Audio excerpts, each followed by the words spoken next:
Hello everyone, welcome to our Ayukta IAS. ఈరోజు మనం Trump Munir సమావేశం గురించి మాట్లాడదాం. ఇది చాలా చాలా బర్నింగ్ టాపిక్ అవుతోంది కదా వరల్డ్ పాలిటిక్స్లో. ఎందుకో చూద్దాం. ఎందుకంటారు ఆలోచించండి. ట్రంప్ ఎవరు? ఒక దేశం అనే దానికన్నా అగ్రదేశానికి అధ్యక్షుడు. మునీర్ ఎవరు? పాకిస్తాన్ ప్రెసిడెంటా?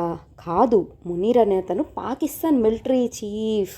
చూసారా, ఒక ప్రపంచ అగ్రనేత ఒక మిలిటరీ చీఫ్తో వైట్ హౌస్లో విందు ఏర్పాటు చేశారనమాట. దానికి సంబంధించిన సమావేశం అనేది జియో పాలిటిక్స్లో ఒక ట్రెమండస్ చేంజెస్ ఏమైనా తీసుకురాబోతుందేమో అని చెప్పి 3 days నుంచి వరుసగా దీని గురించి ఏదో తెలుగు న్యూస్ పేపర్స్ కానీ అలాగే ఇంగ్లీష్ న్యూస్ పేపర్స్ అన్నింటిలో కూడా వీటి గురించి డిస్కస్ చేస్తున్నారు అనమాట. సో ఈ టాపిక్ని ఈరోజు మనం డిస్కస్ చేద్దాం. ఏంటి కాంటెక్స్ట్, అసలు దీని బ్యాక్గ్రౌండ్లో ఏం జరిగిందో చూద్దాం. ఈ సమావేశం మీరు ఆలోచిస్తే ఏ నేపథ్యంలో జరిగింది? 2 మేజర్ ఇన్సిడెంట్స్ అనేవి మనకు కనిపిస్తున్నాయి. ఏంటి అవి అంటే, ఒకటి పహల్గామ్, మన ఇండియా అన్ఫార్చునేట్ థింగ్ ఒకటి జరిగింది కదా, పహల్గామ్ ఉగ్రదాడి. ఈ ఉగ్రదాడికి ప్రతీకారంగా ఇండియా ఏం చేసింది? ఆపరేషన్ సింధూర్ని చేసిందనమాట. ఇది ఒకటి జరిగింది. అలాగే ఇరాన్ అణుస్థావరాలు ఉన్నాయి కదా, అంటే న్యూక్లియర్ సెటిల్మెంట్స్, వాటి మీద ఇజ్రాయెల్ వెళ్ళి దాడి చేసిందంట, భీకరంగా దాడి. ఈ 2 మేజర్ వరల్డ్ ఈవెంట్స్ జరిగినప్పుడు ఈ ట్రంప్ మునీర్ వైట్ హౌస్లో మీట్ అయ్యారు. ఆ కాంటెక్స్లో ఈ సమావేశాన్ని చూడాలన్నమాట. ఓకే, ఇది చూసే ముందు ఇక్కడ మనకు 4 కీ ప్లేయర్స్ గురించి తెలుసుకోవాలి. కీ ప్లేయర్స్ ఎందుకంటున్నానంటే, ఇజ్రాయిలు, యుఎస్ఏ ఒక సైడు, ఇరాన్ ఒక సైడ్ ఉందన్నమాట. రైట్. ఇప్పుడు ఇక్కడ మనకి ఎక్స్టర్నల్గా ఎవరు కనిపిస్తున్నారు? పాకిస్తాన్ ఉంది, అలాగే మన భారతదేశం ఉన్నాయి. మొత్తం ఎంతమంది అయ్యారు? 5 మంది అయ్యారు. ఈ 5 మందిని గుర్తుపెట్టుకో ఉండాలి. సరే, ఇప్పుడు ఈ సమావేశం జరిగింది అంటున్నారు కదా, ఈ సమావేశం ఇండియాకి అగైనెస్ట్గా జరిగిందా లేకపోతే ఇంకేదైనా రీజన్తో జరిగిందా అని చూడాలి. ఎందుకు? పహల్గా మొన్నే జరిగింది అంటే ఇండియా ఖచ్చితంగా ఎవరికి అగైనెస్ట్ ఉంది? పాక్ అగైనెస్ట్గా ఉంది. మరి పాక్ అగైనెస్ట్ ఉన్నప్పుడు ఈ పాక్ని తీసుకెళ్ళి యూఎస్ఏ పోయి మాట్లాడుతుందంటే అర్థం ఏంటి? ఏం సిగ్నల్స్ ఇస్తుంది అంటే, యూఎస్ఏ పాకిస్తాన్ ఒకటి, ఇండియా ఒకటి వేరు అనేమైనా సిగ్నల్ ఇస్తుందా అని కూడా చూడాలి కదా మనము. Okay, right. ఈ విషయం తెలియాలంటే మనం ఇంకొంచెం వెనక్కి వెళ్ళాలంట. ఏప్రిల్ 21, 24, 2025 ఈ డేట్స్ గుర్తుంటే, ఆ టైంలో ఇండియాకి యుఎస్ఏ వైస్ ప్రెసిడెంట్ అయిన జేడీ వాన్స్, మీకు గుర్తున్నారా? ఉషా వాన్స్, వీళ్ళ హస్బెండే కదా వైస్ ప్రెసిడెంట్. అప్పుడు మన తెలుగు న్యూస్ ఆర్టికల్స్ కూడా బాగా కవర్ చేసాయి ఇతని గురించి. ఎందుకంటే ఆ ఉషా అనే ఆమె చెరుకూరి ఉషా, ఆమె తెలుగు ఇంటి ఆడపడుచు అన్నట్టుగా మాట్లాడారు కదా. వాళ్ళు వచ్చేసి ఇండియా విజిట్ జరుగుతుంది. అదే టైంలో పహల్గామ్లో అటాక్ జరిగింది. ఎంత చూడ్డానికి చాలా ఎంబారసింగ్ మూమెంట్గా ఉంది కదా. అంటే ఒక యుఎస్ వైస్ ప్రెసిడెంట్ ఇక్కడ తిరుగుతుంటే అదే దేశంలో ఇలాంటి ఒక అటాక్ అనేది జరిగిందనమాట. అయినా సరే యుఎస్ఏ ఏమనలేదు అప్పుడు పాకిస్తాన్ని. అనకపోగా ఐఎంఎఫ్ రుణం లోన్ ఇస్తుంటే ఆ లోన్ ఇవ్వడంలో కూడా హెల్ప్ చేసింది యుఎస్ఏ. కానీ బ్యాక్ సపోర్ట్ లేకపోతే ఐఎంఎఫ్ అనేది పాకిస్తాన్కి లోన్ ఇచ్చి ఉండేది కాదేమో అని కూడా న్యూస్ వచ్చిందనమాట. దాన్ని బట్టి ఏమర్థమవుతుంది అంటే, యుఎస్ఏ పాకిస్తాన్కి సపోర్ట్ ఫేవర్గా ఉంది కాబట్టే ఈరోజు పాకిస్తాన్ మిలిటరీ చీఫ్ని తీసుకెళ్ళి యుఎస్ వాషింగ్టన్లో వాళ్ళ వైట్ హౌస్లో కూర్చొని విందు ఏర్పాటు చేశారా అని డౌట్ వస్తుంది కదా. కానీ అది కరెక్ట్ కాదు. ఎందుకు కరెక్ట్ కాదంటే, యుఎస్ఏకి ఇండియా కావాలి. ఎందుకు ఇండియా కావాలి అంటే, డీల్స్, మన న్యూక్లియర్ డీల్స్ కానీ, మన వెపన్ సిస్టమ్స్కి సంబంధించిన ట్రేడ్స్ కానీ, అలాగే మన మేజర్ కాంట్రిబ్యూటర్ ట్రేడ్లో యుఎస్ఏ ఉంది. అట్ ది సేమ్ టైం మన కన్నా ముందు ఇండియాకి రష్యాకి క్లోజ్ అలయన్స్ ఉన్నాయి. సో ఇలా ఇండియాని ఒక మంచి పాజిటివ్ సపోర్టర్గా ఉన్న ఇండియాని యుఎస్ఏ మాత్రం ఎందుకు వదులుకుంటుంది? వదులుకోదు. కాబట్టి అదైతే కాదనమాట. ఒకవేళ ఇన్ కేస్ యుఎస్ఏ కానీ ఇండియాకి అగైనెస్ట్గానే చేయాలనుకుంటే అదేదో ఒక కాన్స్పరెన్సీ లాగా ఆ ఆర్మీ చీఫ్ని సీక్రెట్గా పిలిపించుకొని ఇలాంటివి చేసి ఉండొచ్చు. కానీ అలా చేయలేదు. అంటే అందరికీ ప్రపంచానికి అంతా తెలిసేటట్టే పిలిచి మాట్లాడారు. అంటే ఏంటి? ఏదో సిగ్నల్ ఇస్తుంది. అంటే అది మనకు సిగ్నల్ ఇస్తుంది. మనకు సిగ్నల్ ఇస్తే మన ఇండియన్ ఇంటెలిజెన్స్ ఏమైనా కామ్గా కూర్చుంటుందా, చూస్తూ ఉంటుందా? లేదు కదా. మన వాళ్ళు అబ్జర్వ్ చేస్తారని యుఎస్ఏకి తెలుసు, యుఎస్ఏ ఇంటెలిజెన్స్ అని సిఐఏకి తెలుసు. కాబట్టి అది ఇండియా కోసం కాదు. ఈ విషయం ఫస్ట్ మనం క్లారిటీ తెచ్చుకోవాలి. మరి ఎందుకోసం అంటే చూడండి, ఇరాన్ ఇజ్రాయిల్ మన కోసం కానంత మాత్రం మీరు ఇరాన్ ఇజ్రాయిల్ అని ఎలా చెప్తారని డౌట్ ఉంటుంది. ఎలా అంటే ఇప్పుడు చూద్దాం. ఎందుకంటే ఈ మంత్ 15న ఒమన్లో యుఎస్ఏకి ఇరాన్కి మధ్య టాక్స్ జరగాల్సి ఉంది. ఈ టాక్స్ జరగాల్సి ఉంది 15th. కాబట్టి 15th కన్నా ముందే ఇజ్రాయిల్ వెళ్ళి ఇరాన్ మీద దాడి చేసేసింది. ఇలాంటి కంటెక్స్లో యుఎస్ఏలు ఇరాన్తో మాట్లాడడం కొంచెం ఎంతైనా ఇబ్బందికరమైన వాతావరణం. అయినా సరే యుఎస్ఏ కామ్గా ఉంది. అంటే ఏంటి, ఇండైరెక్ట్గా యుఎస్ఏ వెళ్ళి ఇజ్రాయెల్కి సపోర్ట్గానే ఉంది. మోర్ ఓవర్ యుఎస్ఏకి తెలుసు ఇజ్రాయెల్ ఇలా దాడి చెయ్యబోతుంది అని.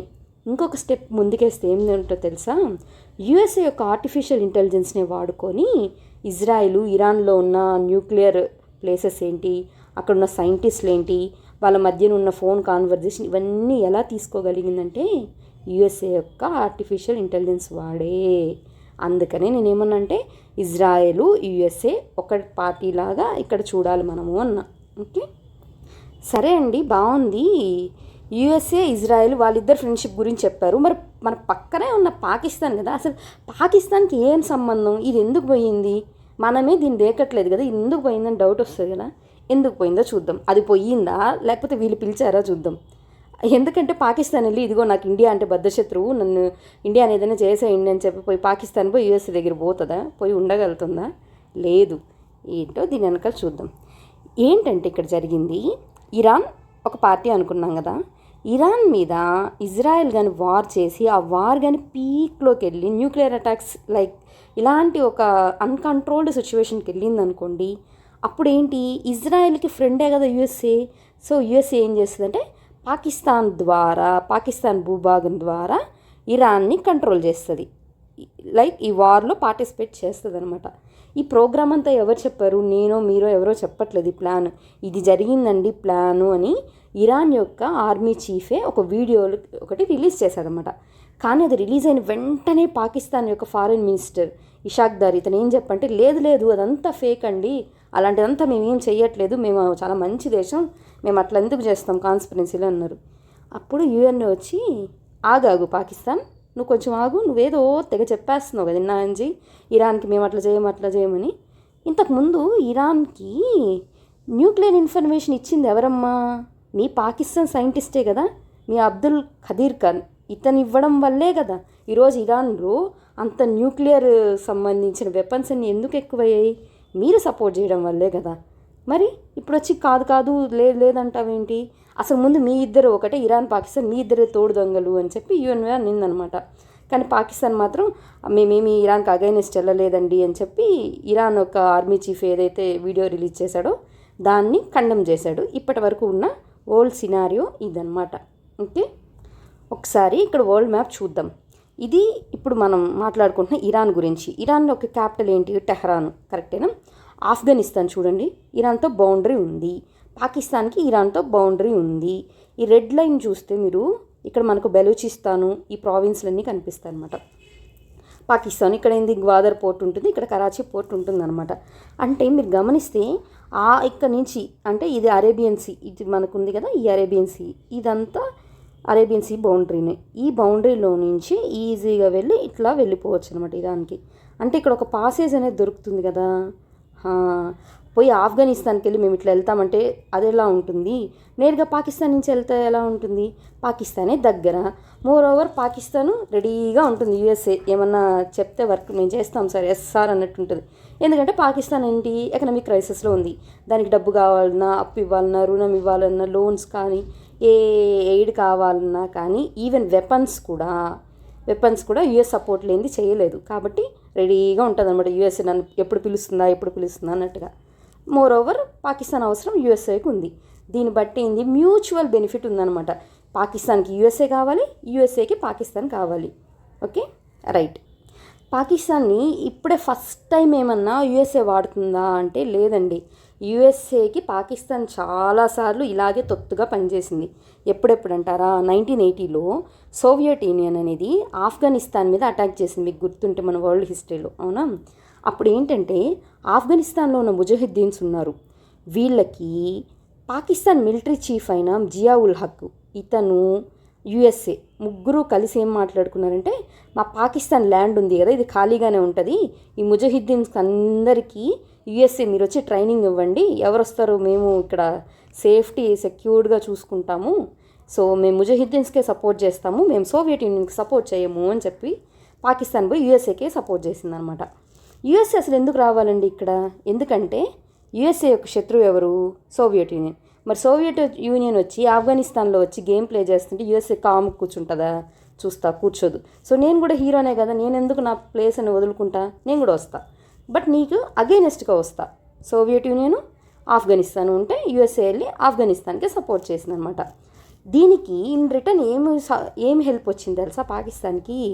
అప్పుడున్న పాకిస్తాన్ యొక్క మిలిటరీ చీఫ్ అయిన జియా అనే అతన్ని ఈ రొనాల్డ్ రీగన్, అంటే అప్పుడు యుఎస్ఏ ప్రెసిడెంట్, వైట్ హౌస్కి పిలిచారనమాట ఈ జియా ఉల్ హక్ని.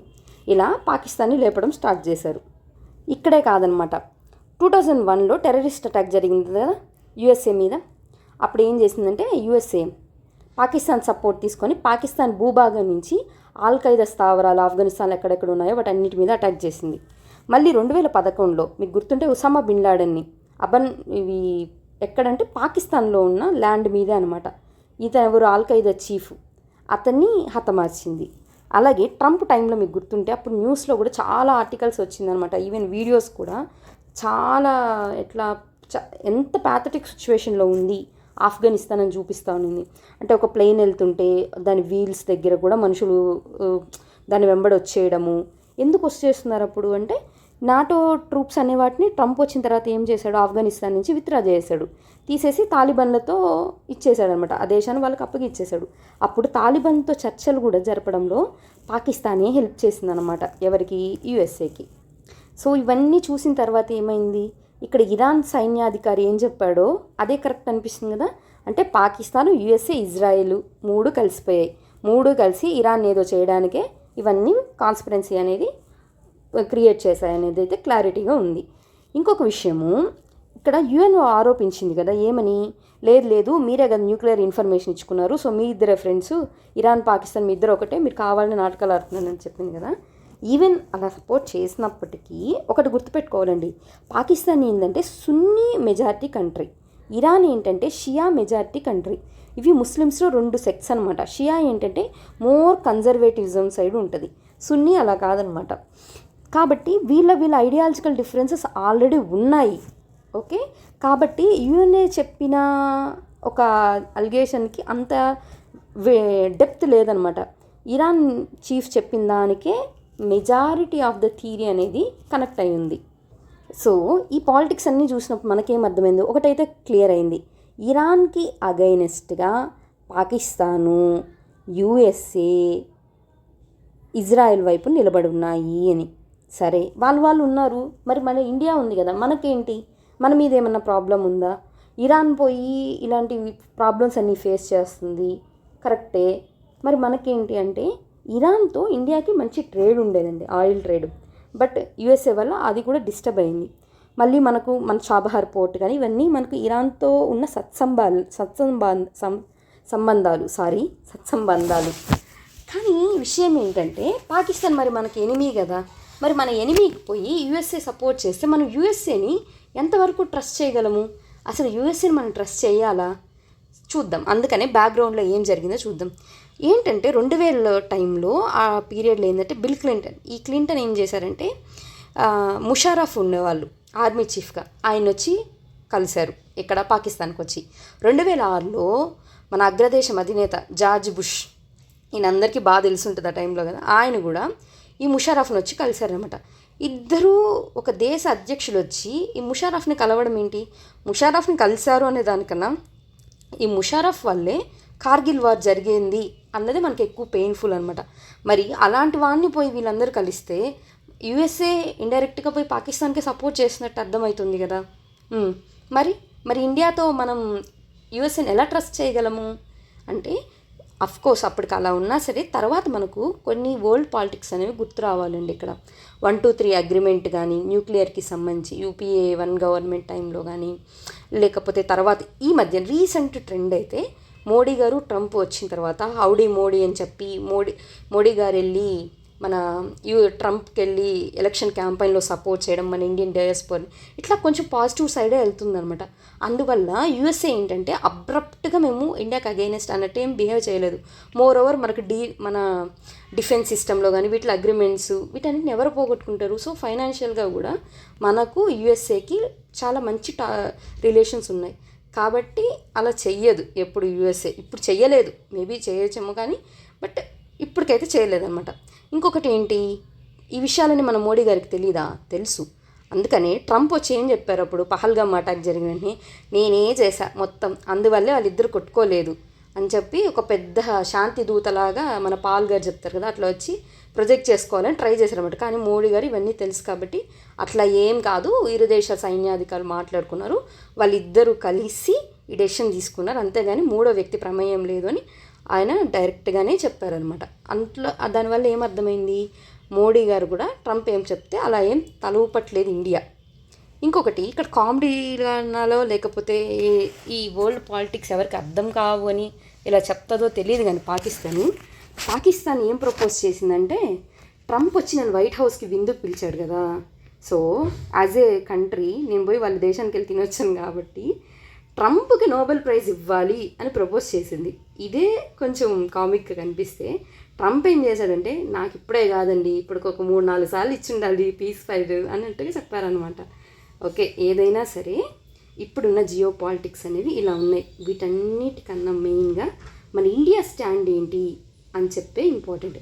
మనకి ఇండియాకి పాకిస్తాన్తో ఎప్పుడు ఒకే స్టాండ్ ఉంటుంది, దీంట్లో ఏం చేంజ్ ఉండదు. బట్ మనకు యాజ్ ఏ డెవలపింగ్ కంట్రీ మనం USAతో ఎలాంటి రిలేషన్ మెయింటైన్ చేయాలి, ఇన్ కేస్ ఇరాన్ ఇజ్రాయెల్ వారు వీళ్ళు అనుకున్నట్టే న్యూక్లియర్ అటాక్ లాగా మారిపోతే అప్పుడు ఇండియా ఏ స్టాండ్లో నిలబడాలి, ఎవరి వైపున స్టాండ్ తీసుకోవాలి అన్నది ఇంపార్టెంట్. సో ఆ కాంటెక్స్ట్లోనూ మన పక్క దేశమైన పాకిస్తాన్ USA పిలిచింది కాబట్టి ఈ కాంటెక్స్ట్లోనూ మన దేశ సౌవర్నిటీ అలాగే మన దేశం యొక్క భద్రత మనకి ఇంపార్టెంట్ కాబట్టి ఈ టాపిక్ని డిస్కస్ చేయడం అయింది. మీకు కానీ ఈ వీడియో నచ్చితే please like and subscribe our channel. Thank you. Bye bye.